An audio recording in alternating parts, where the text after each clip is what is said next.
Il y a des rêves qui se réalisent parfois au prix d'énormes sacrifices. Celui de Louis Bavière en est bien l'illustration. En effet, ce jeune aventurier s'était pris d'une passion sans limite pour les chiens groenlandais. Aujourd'hui, il vit avec sa meute de 10 animaux au cœur du Haut-Jura, dans la région de la petite station de La Pesse. Là, il loue à l'année une petite ferme isolée de tout et sans confort pour partager la vie de ses chiens et les observer.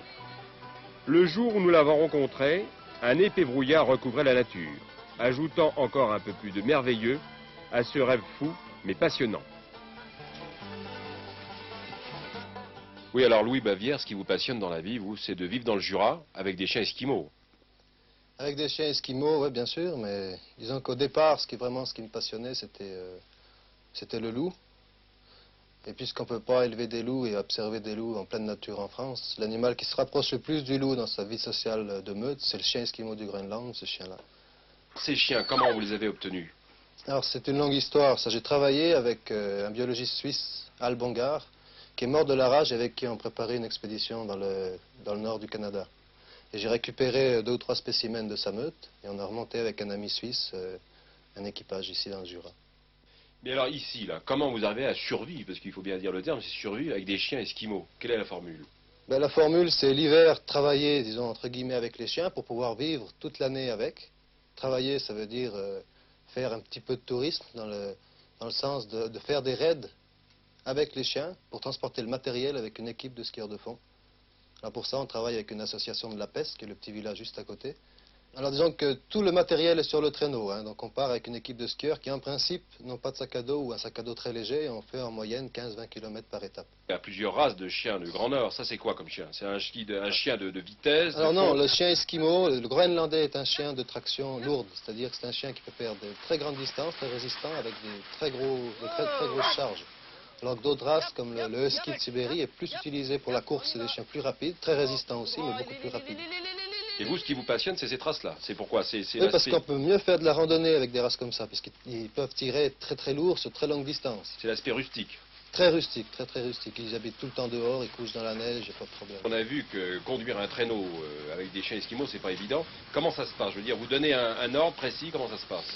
Alors, c'est au chien de tête, c'est-à-dire le premier chien qui est là-bas. Allez, on y va les chiens, allez, hop, on y va! Qui obéit qu'à la voix, hein. C'est-à-dire que ili, ça veut dire à droite. Yap, yap, yap, ça veut dire à gauche. Oh, ça veut dire arrêter.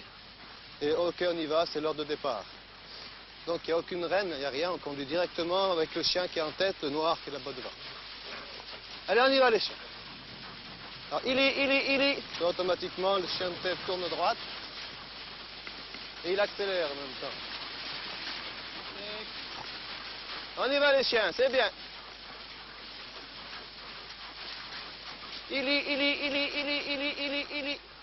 Un attelage est formé d'un chien de tête. Ça, c'est un chien qui est choisi pour, disons, sa docilité, sa facilité au dressage. Et c'est qu'une question de dressage. On doit dresser souvent à ski derrière au début. On a vu que dans l'attelage, il y avait une espèce de hiérarchie, non? Il y a des chiens qui sont plus valables que d'autres, ils essayent de prendre la place des autres. Alors, la hiérarchie, dans l'attelage, on ne la ressent pas tellement. C'est surtout à l'état libre, dans l'enclos derrière, quand ils sont en liberté, qu'il y a une hiérarchie très nette qui se forme. C'est-à-dire qu'il y a un chien chef de meute, comme chez les loups d'ailleurs, et chaque chien a sa place dans la meute, avec des systèmes de soumission, comme les loups, avec des langages d'oreilles, de queue qui se baissent, des grognements, des bagarres même souvent. Et vous êtes le chef de la meute, si je puis dire. En quelque sorte, disons qu'ils doivent me craindre suffisamment pour qu'ils me respectent et pour qu'ils m'obéissent.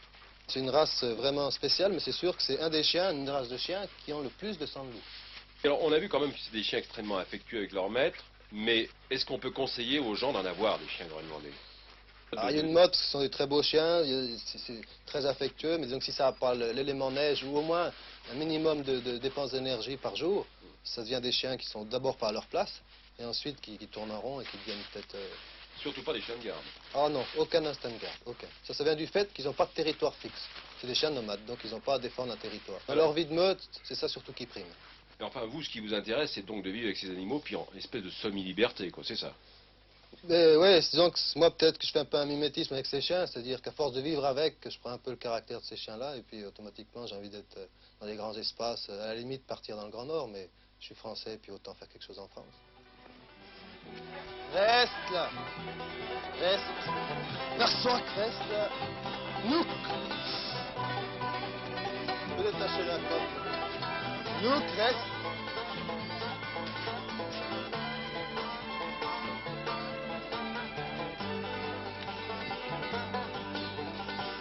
Bon, on y va les chiens. Allez. Yap, yap, yap, yap, yap, yap.